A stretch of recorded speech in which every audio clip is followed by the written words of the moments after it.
Good morning बच्चों। आज हम पढ़ेंगे संचार माध्यमों को समझना। इसका भाग 3 पढ़ेंगे। भाग 2 तक हमने पढ़ लिया था कि संचार के माध्यम क्या है, उनको किस तरह से लागू किया जाता है, लोकतंत्र में उनकी क्या भूमिका है और संचार में धन की क्यों आवश्यकता होती है। इसी में हम कर रहे थे मसौदा तय किया जाना। जो हम पढ़ रहे थे इसी को आगे कंटिन्यू करते हुए देखेंगे। मसौदा तय किया जाना।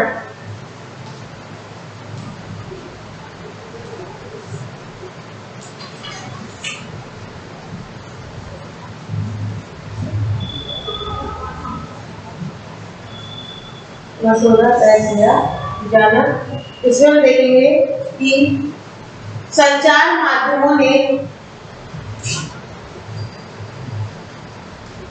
संचार माध्यमों ने कोला पे, कोल भी होती है ना, उन पर कोला पे तथा कीटनाशकों पर, कोला पेयों तथा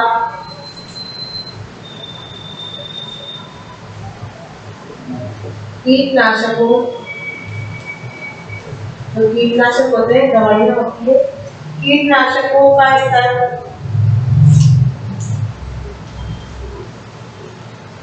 कीटनाशकों का स्तर खतरे के स्तर तक बढ़े हुए, खतरे के स्तर तक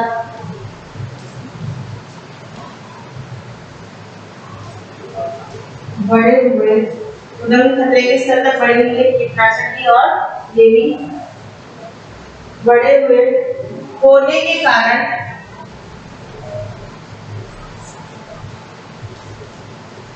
क्योंकि कोल्ड ड्रिंक पीते हैं उससे भी हमारे स्वास्थ्य को खतरा होता है और कीटनाशक अगर कोई इंसान पी लेता है या उसकी क्या हो जाती है, मृत्यु हो जाती है। तो इससे क्या होता है, खतरा होता है कि होने के कारण स्तर बढ़े हुए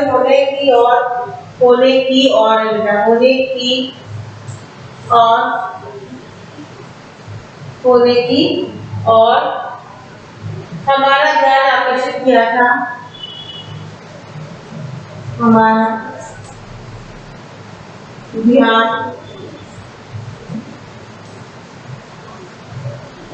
आकर्षित किया था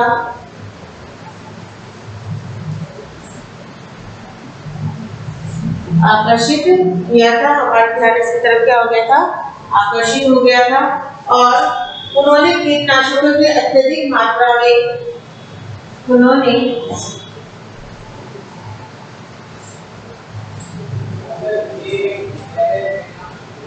कीटनाशकों के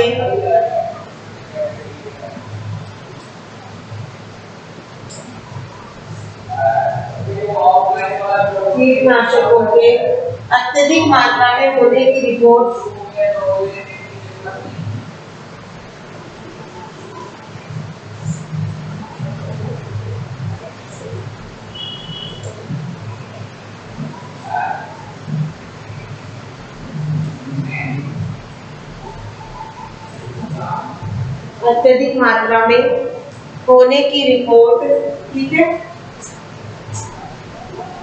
प्रकाशित की थी।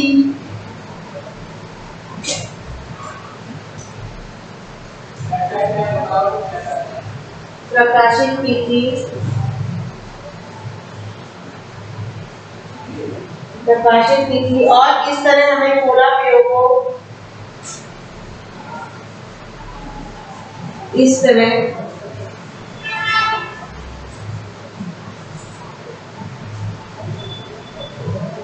हमें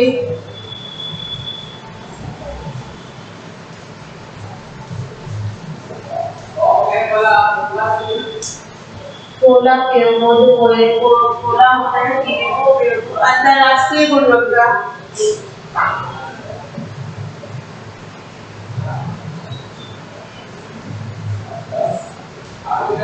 अंतरराष्ट्रीय गुणवत्ता व सुरक्षा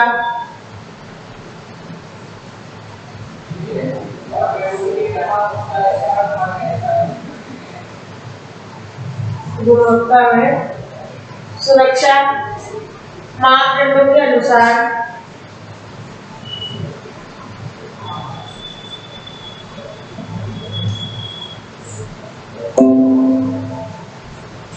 मापदंडों के अनुसार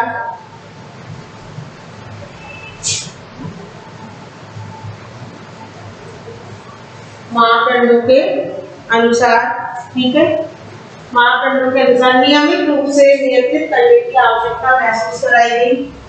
नियमित रूप से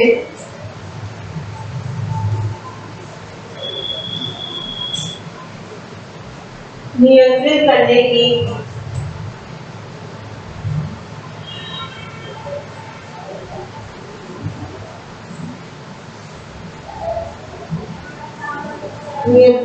की आवश्यकता महसूस कराई गई।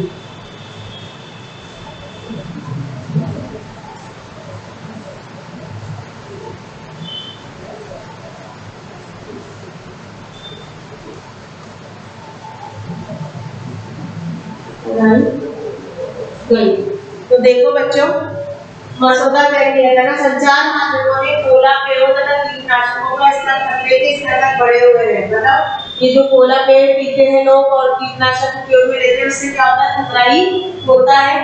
होने की और हमारा ध्यान आकर्षित किया था।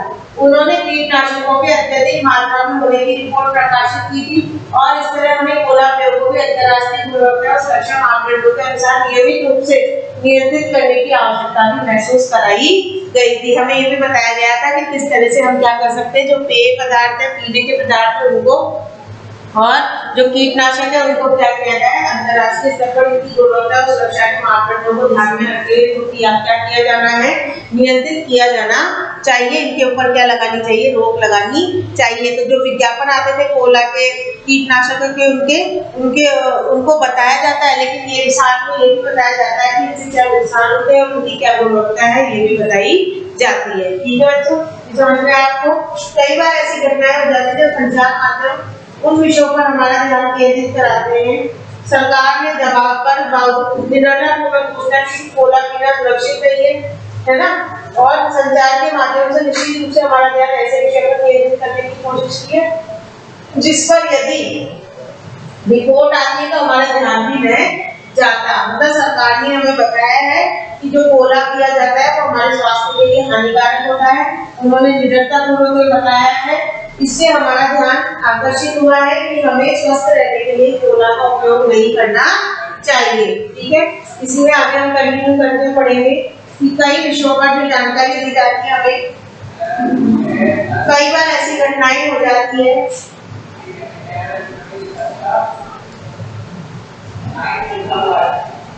ऐसी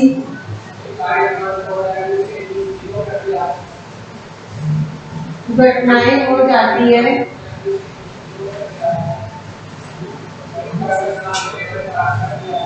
कई बार ऐसी घटनाएं हो जाती है जब संचार माध्यम विषयों पर हमारा ध्यान केंद्रित कराने जब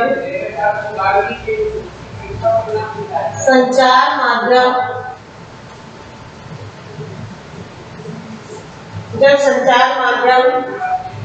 उन विषयों पर हमारा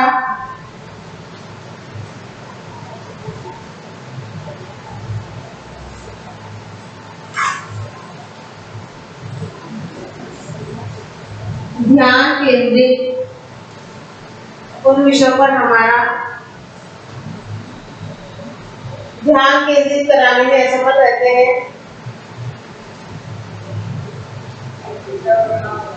केंद्रित कराने में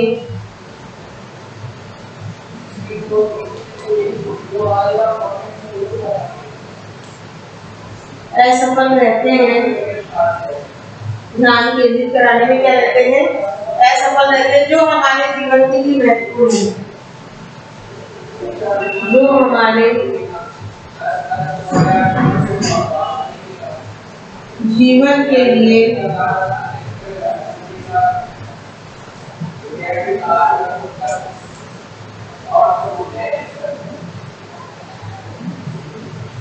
महत्वपूर्ण है, जो हमारे जीवन के लिए क्या है, महत्वपूर्ण है। उदाहरण के लिए पीने का पानी हमारे देश की एक बड़ी समस्या है। उदाहरण के लिए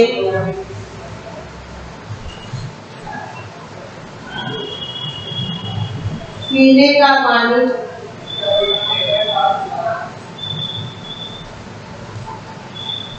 हमारे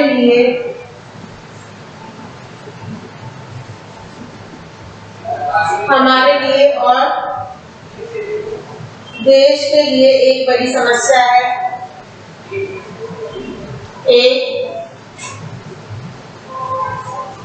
बड़ी समस्या है। एक बड़ी समस्या है जो पीने का पानी है वो क्या है, बहुत बड़ी समस्या है। और इसलिए प्रतिवर्ष हजारों लोग कष्ट सहते हैं। प्रतिवर्ष हजारों लोग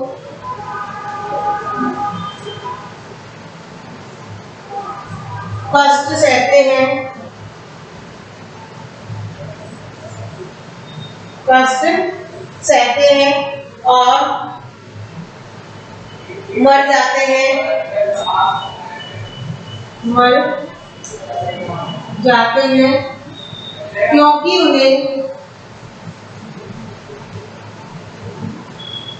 स्वच्छ, सुरक्षित पीने का पानी प्राप्त नहीं होता।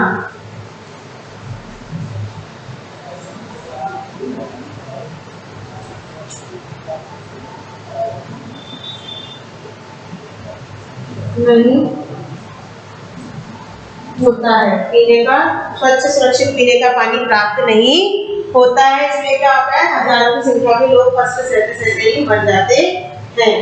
फिर भी संचार माध्यम इस विषय पर बहुत कम ही चर्चा करते हुए दिखते हैं। आपने देखा होगा कि समाचार पत्र है या और टीवी है, उसमें हमें ये बताया नहीं जाता, बहुत कम मात्रा में इन चीजों के बारे में बताया जाता है और हमारे सामने ऐसे विषयों को नहीं लाया जाता जिसमें बताया जाता है कि कितने लोग पानी के बिना भी क्या हो रहे हैं, उनकी मृत्यु हो रही है। ठीक है, एक सुविख्यात भारतीय पत्रकार ने लिखा है, एक सुविख्यात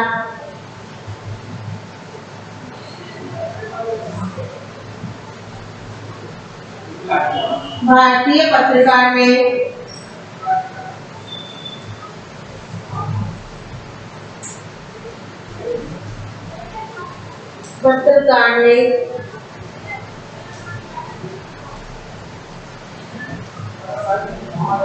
लिखा है, पत्रकार ने लिखा है कि कैसे वस्त्रों को नया रूपकार देने वाले, कैसे वस्त्रों को नया रूप और आकार रूपकार देने वाले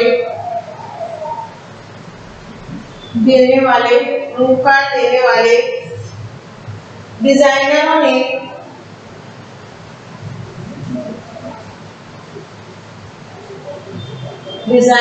ने ठीक है, डिजाइनरों ने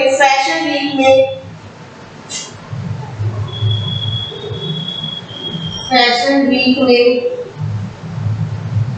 जो कौन होते हैं, फैशन वीक में धनवानों के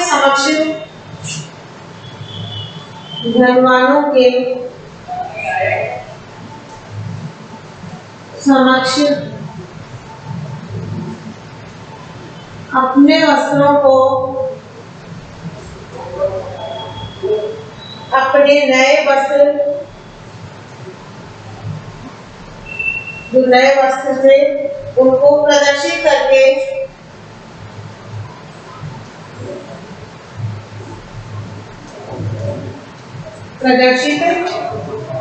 सभी समाचार पत्रों के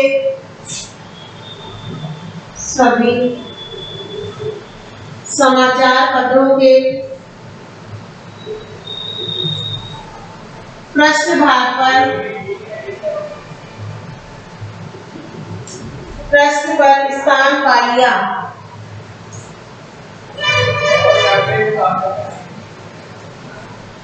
पृष्ठ पर स्थान पा लिया था। और जबकि उसी सप्ताह मुंबई में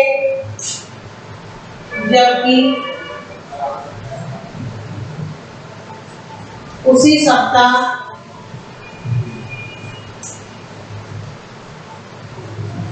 मुंबई में जो झुग्गी झोपड़ियां होती है, झोपड़पट्टियों को गिरा दिया गया।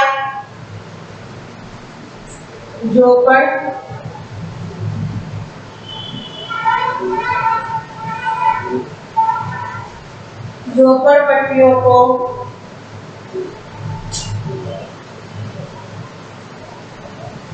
गिरा दिया गया था। गिरा दिया गया पर किसी ने इस पर जरा भी ध्यान नहीं दिया। पर किसी ने इस पर जरा भी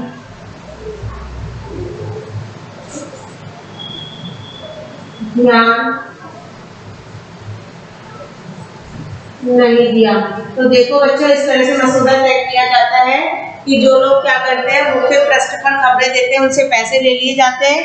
लेकिन कई खबरें ऐसी होती है जो कि जरूरी होती है, लेकिन उनको अखबार में कोई जगह नहीं होती है, ना ही समाचार में होती है, क्योंकि उनकी खबरों के लिए कोई पैसे देने वाला नहीं होता है।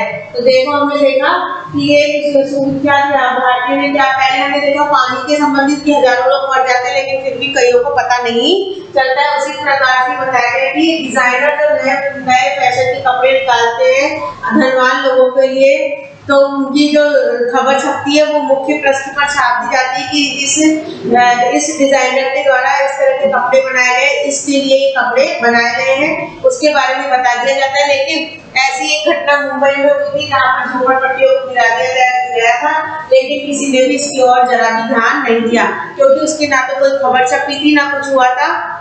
इस प्रकार से क्या किया जाता है, मसौदा तय किया जाता है, यानी पैसे लेकर के आपकी खबरों को छापा जाता है। उनको किस प्रकार से मुख्य पृष्ठ पर बताना है, ये कार्य भी इनका होता है। अब हम देखेंगे स्थानीय संचार माध्यम। तो आपने देखा कि किस प्रकार से कार्य किए जाते हैं।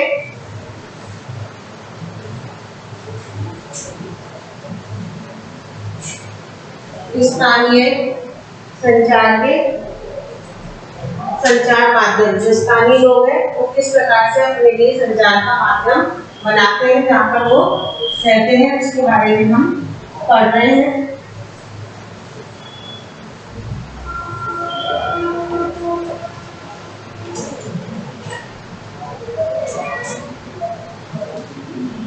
स्थानीय संचार माध्यम, स्थानीय संचार माध्यम, इसके बारे में हम पढ़ेंगे। इसमें हम देखेंगे कि स्थानीय संचार, यह जानकर कि संचार माध्यम यह है, जानकर कि संचार माध्यम, तो संचार के जो माध्यम होते हैं जिससे हमें पता चलता है, ठीक है। तो ये जानकर कि संचार माध्यम उन छोटे छोटे मुद्दों में रुचि नहीं रखता,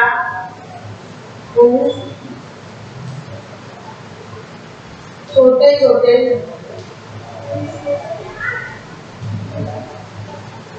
मुद्दों में क्या नहीं रखता है, मुद्दों में रुचि नहीं लेंगे,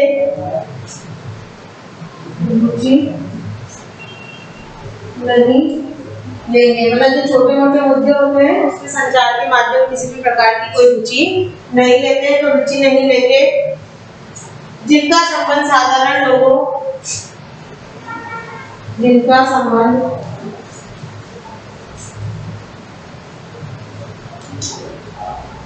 साधारण लोगों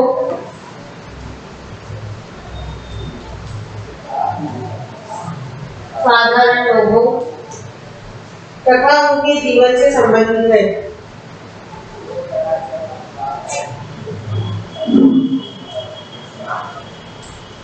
उनके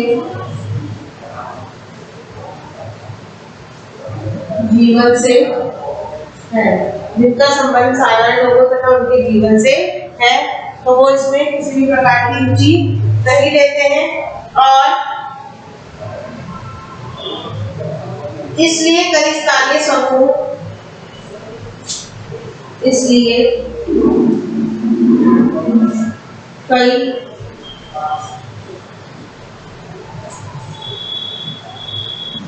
स्थानीय समूह जो कई स्थानीय समूह होते हैं, कई स्थानीय समूह स्वयं अपना संचार माध्यम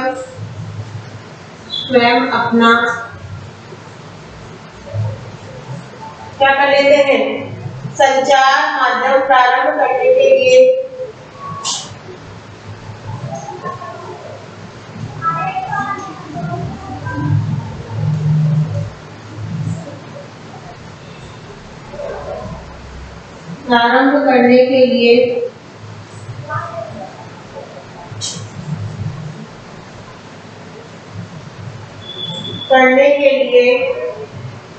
संचार माध्यम प्रारंभ करने के लिए आगे आए हैं।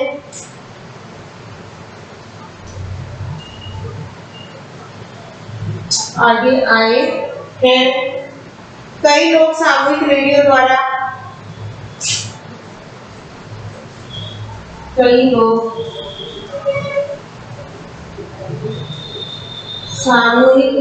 द्वारा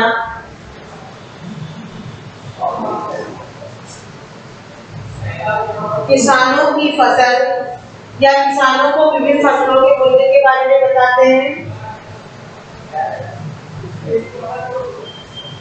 किसानों को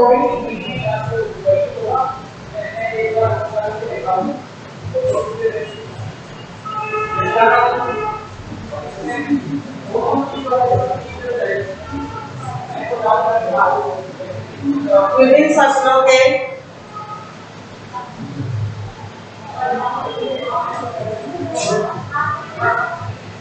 मूल्य के बारे में बताते हैं। तो देखा बच्चों, स्थानीय संचार माध्यम में क्या होता है, जानते हैं कि संचार माध्यम छोटे छोटे मुद्दों से रुचि नहीं लेते, जिनका संबंध साधारण लोगों और उनके जीवन से, जो लोग साधारण व्यक्ति हैं जैसे किसान हो या आमजनता से है, तो इसलिए कई स्थानीय समूह अपना संचार माध्यम प्रारंभ करने के लिए आगे आए हैं। कई लोग सामूहिक रेडियो तथा किसानों को विभिन्न फसलों के मूल्य के बारे में भी बताते हैं। वो अपने द्वारा बताते हैं कि किस तरह से फसलों का मूल्य है। उन्होंने अपना स्वयं का क्या बना लिया, एक समूह बना लिया है और उन्हें बीज तथा उर्वरकों के प्रयोग के बारे में भी परामर्श देते हैं। उन्हें यह भी बताया जाता है कि किस तरह से बीजों को बोया जाता है और किस तरह से खेती की जाती है, उसके बारे में, खेती के नए नए तरीकों के बारे में भी क्या दिया जाता है, परामर्श दिया जाता है। आगे हम सीखेंगे।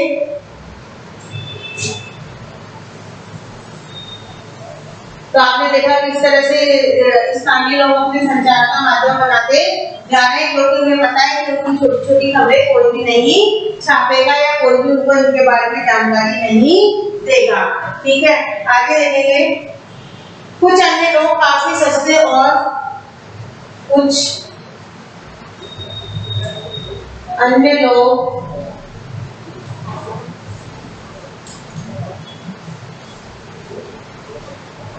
काफी सस्ते तथा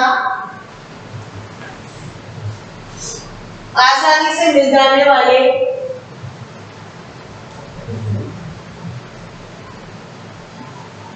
आसानी से मिल जाने वाले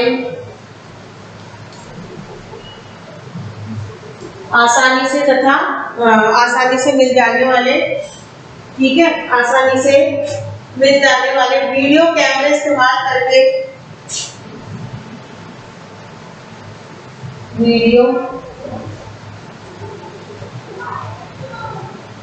कैमरे इस्तेमाल करके इस्तेमाल करके विभिन्न निर्धन समाजों के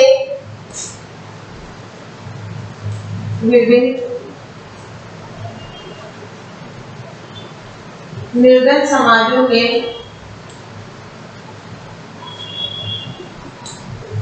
वास्तविक, जो उनका वास्तविक जीवन होता है, वास्तविक जीवन जो कि वो जी रहे होते हैं, वास्तविक जीवन की स्थितियों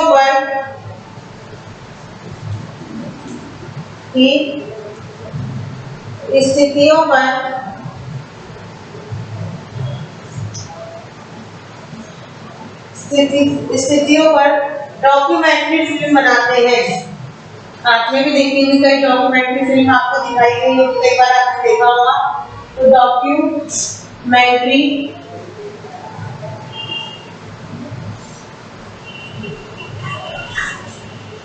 फिल्म बनाते हैं, मतलब जो लोग किसी के लिए कार्य करते हैं या जो संस्थाएं निम्न निर्धन लोगों के लिए कार्य करती है, उनके लिए डॉक्यूमेंट्री फिल्म बनाती है और वो लोगों को भी दिखाई जाती है। और कभी कभी तो गरीब लोगों को ही, और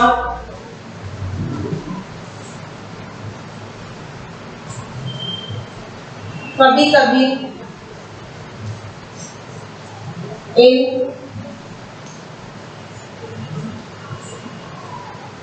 गरीब लोगों को ही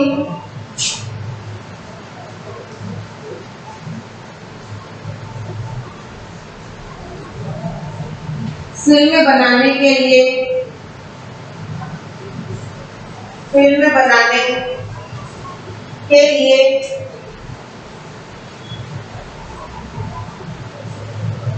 कैमरे और तकनीकी ज्ञान का प्रशिक्षण भी देते हैं। कैमरे तथा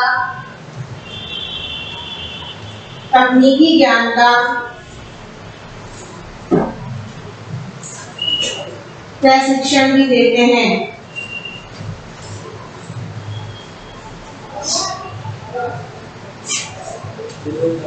जो डॉक्यूमेंट्री फिल्म बनाई जाती है उसमें या तो उनके लोग होते ही हैं, नहीं तो क्या करते हैं, जो ये गरीब लोग होते हैं जिनके लिए फिल्में बनाई जाती है, उन्हीं को क्या कर दिया जाता है, प्रशिक्षित कर दिया जाता है कि आप इस तरह से इस फिल्म में कार्य करेंगे और अपने बारे में बताएंगे। ठीक है। प्रजातंत्र के नागरिक के रूप में हमारे जीवन में संचार माध्यम बहुत महत्वपूर्ण भूमिका निभाता है। जो लोकतंत्र है हमारा, उसमें जो संचार है वो क्या करता है, बहुत बड़ी भूमिका निभाता है। और क्योंकि संचार माध्यमों के द्वारा ही हम सरकार के कामों से संबंधित विषयों के बारे में सुनते हैं कि सरकार ने किसके लिए क्या कार्य किए हैं। जैसा कि हमने पहले भी देखा था कि हम संचार के माध्यम से जान सकते हैं कि सरकार हमारे लिए क्या कार्य कर रही है और हम उसका हस्ताक्षर प्रतिवेदन द्वारा किसी भी तरह हम उसके ऊपर क्या कर सकते हैं, कार्रवाई भी कर सकते हैं। तो हम सरकार के माध्यम से जानते हैं कि सरकार लोगों के लिए क्या योजना बना रही है, क्या कार्य कर रही है, इस बारे में जानकारी प्राप्त होती है।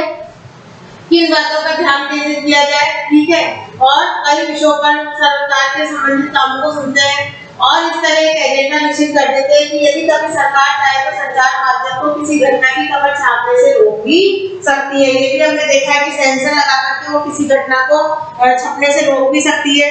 या हमने देखा कि किसी भी प्रकार के कोई गीत है या कोई फिल्म है या सरकार के कोई ऐसे कार्य है जो उनको नहीं बताने हैं मतलब जनता को, तो वो सेंसर लगा करके क्या कर देती है, इनको रोक भी सकती है। तो ये सब चीजें हमें कहाँ से प्राप्त होती है, संचार के द्वारा ही प्राप्त होती है। इसे आजकल संचार माध्यम और व्यापार का घनिष्ठ संबंध होने से प्राय संतुलित रिपोर्ट का प्रकाशन में आना कठिन है, क्योंकि आजकल क्या हो गया, जो व्यापारी है, जो प्रतिष्ठित लोग हैं, वो क्या कर दिए हैं, मीडिया से जुड़ गए हैं, मतलब कि संचार से जुड़ गए हैं। वो अपनी खबरें छपवाने के लिए पैसा देते हैं और जो बिल्कुल सही खबर होनी चाहिए वो हम तक नहीं पहुंच पाती है, बल्कि उसमें क्या हो जाता है कि उनको व्यापारी और जो अन्य लोग हैं, जो प्रतिष्ठित लोग हैं, जो उनको पैसा देते हैं, तो वो उसी के अनुसार से हमारे सामने संचार के माध्यमों के द्वारा हमारे पास खबरें आती है। इसलिए संतुलित रिपोर्ट नहीं आती है। इसे ध्यान में रखते हुए हमारे लिए एक सजगता महत्वपूर्ण है कि समाचार से प्राप्त तथ्यात्मक जानकारी भी महत्वपूर्ण नहीं होती है, एक पक्षीय हो सकती है। जो जानकारी होती है वो कैसी हो सकती है, एक पक्षीय होती है, हमें एक ही पक्ष दिखाया जाता है दोनों। जैसे कि हमने पहले एक अखबार में देखा था, 2 अखबारों के बारे में देखा था हमने, उसमें ये बताया गया था एक अखबार में कि अगर ऐसा करेंगे तो ऐसा हो जाएगा, मतलब कि उस जगह पर अगर मकान बना दिए जाएंगे, जैसे कि एक फैक्ट्री है तो फैक्ट्री से क्या फैलता है, प्रदूषण फैलता है, ये घटना हमें बता दी गई। दूसरी घटना हमें ये समझा दी गई कि अगर मान लीजिए इन फैक्ट्रियों को बंद कर दिया जाएगा तो लोग मजदूर क्या हो जाएंगे, बेरोजगार हो जाएंगे। तो इस तरह की घटनाएं हमें बताई जाती, तो मतलब एक ही पक्ष हमारे सामने रखा जाता है, कई पक्ष नहीं रखे जाते। हमें समाचार के विश्लेषण के लिए प्रश्न पूछने चाहिए कि इस रिपोर्ट में मुझे कौन सी जानकारी मिल रही है, कौन सी आवश्यक जानकारी नहीं दी जा रही है, ये लेख किसके दृष्टिकोण में लिखा गया है या किसका दृष्टिकोण छोड़ दिया गया है और क्यों छोड़ दिया गया है, ये सब जानकारी हम प्राप्त कर सकते हैं, ये हमारा अधिकार है। तो देखो बच्चों, हमने संचार के माध्यमों को समझने के बाद 3 में मसौदा तय करना पड़ा, उसके बाद में स्थानीय संचार के बारे में पढ़ा कि स्थानीय संचार क्या है, और इन सब चीजों को देखते हुए हमने ये देखा कि लोकतंत्र में भी जो संचार के माध्यम है वो क्या है, स्वतंत्र नहीं है, उनके ऊपर बड़े बड़े व्यापारियों तथा प्रतिष्ठानों का क्या है, बोलबाला है। साथ ही साथ जो हमारी सरकार है वो भी क्या करती है, जो बिल्कुल सटीक, जो बिल्कुल सही सूचना है वो हम तक नहीं पहुंच पाती है। तो इस लेसन को आपको पढ़ना है, तीनों भागों को, और पढ़ के इनके प्रश्नों के उत्तर करने हैं। ठीक है बच्चों, धन्यवाद।